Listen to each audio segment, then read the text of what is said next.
5 types of verb-verb combinations in English from EspressoEnglish.net.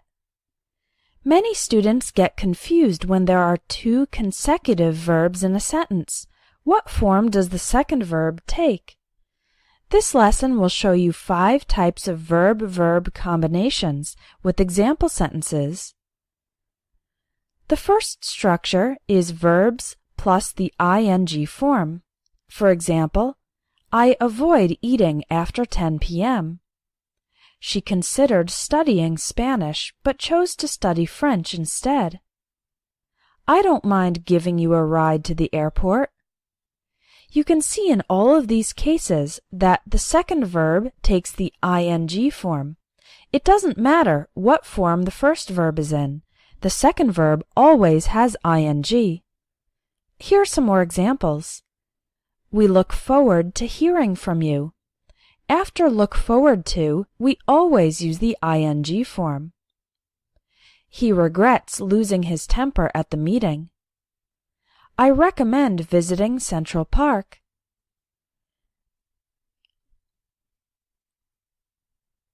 Verbs that are followed by the ing form include avoid, deny, finish, regret, be used to or get used to, dislike, imagine, risk, can't help, don't mind, look forward to, spend time, can't stand, enjoy, practice, stop, consider, feel like, recommend, and suggest.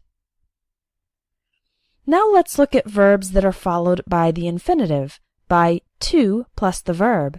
For example, he agreed to help me with my homework. The first verb is agreed, and the second verb has to, agreed to help me. We decided to buy a new car. Don't say we decided buy a new car. You need to have to. We decided to buy a new car. I hope to speak English fluently someday. After hope, use to. I hope to speak.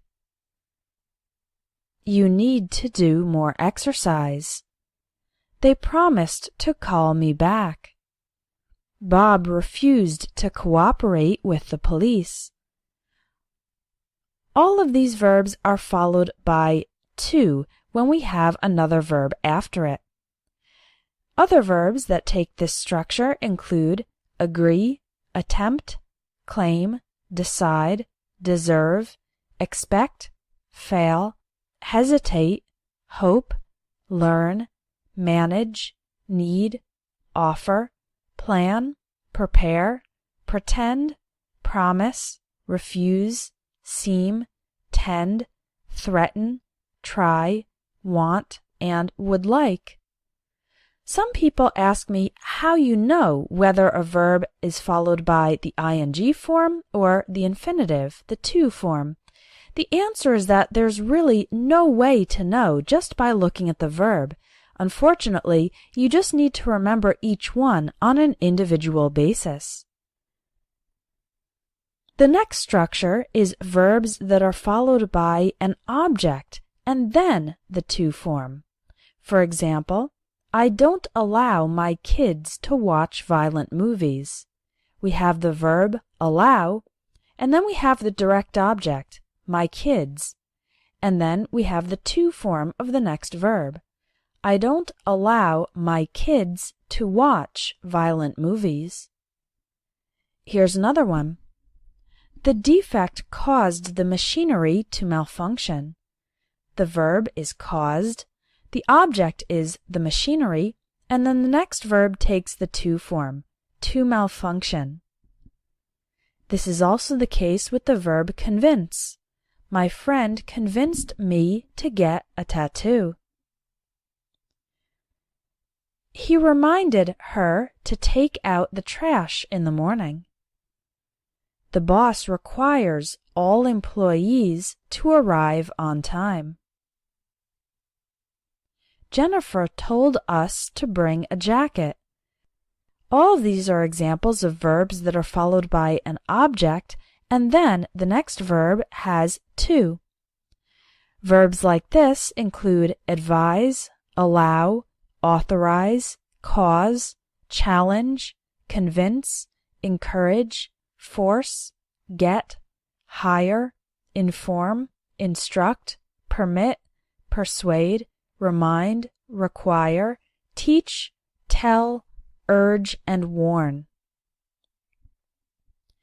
There are a few verbs in English that can be followed by either the to form or the ing form. For example, start.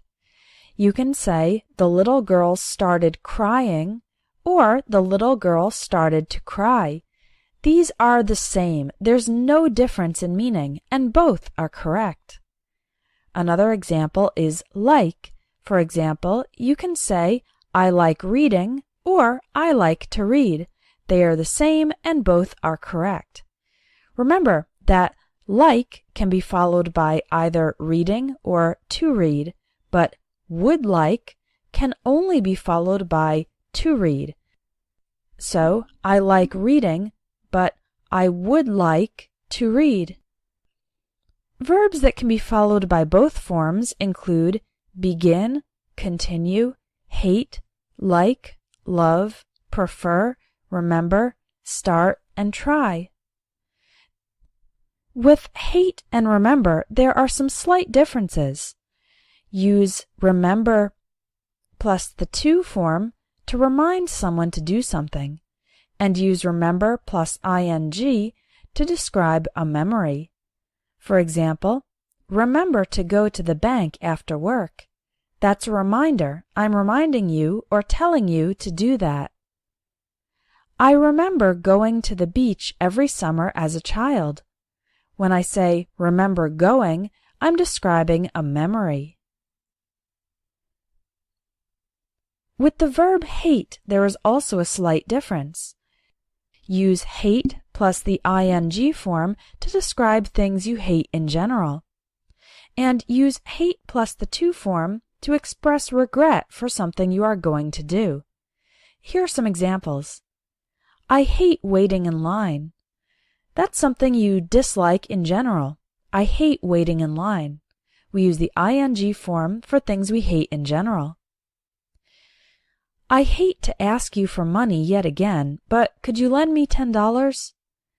We say I hate to ask to express regret for something we are going to do. The final structure is verbs plus an object plus the base form of the next verb. For example, the teacher doesn't let us use cell phones during class. We have the verb let, the object us, and then the base form use. Let us use cell phones. Don't say let us to use. It's not correct to use to in this case. Another example is make someone do something. For example, I made my son clean his room. Don't say made my son to clean. That's not correct. I made my son clean his room. Could you help me carry these boxes? Help me carry. It's possible to say help me to carry, but it's more common to say help me carry. The teacher had each student give a presentation. Don't say had each student to give. That's not correct.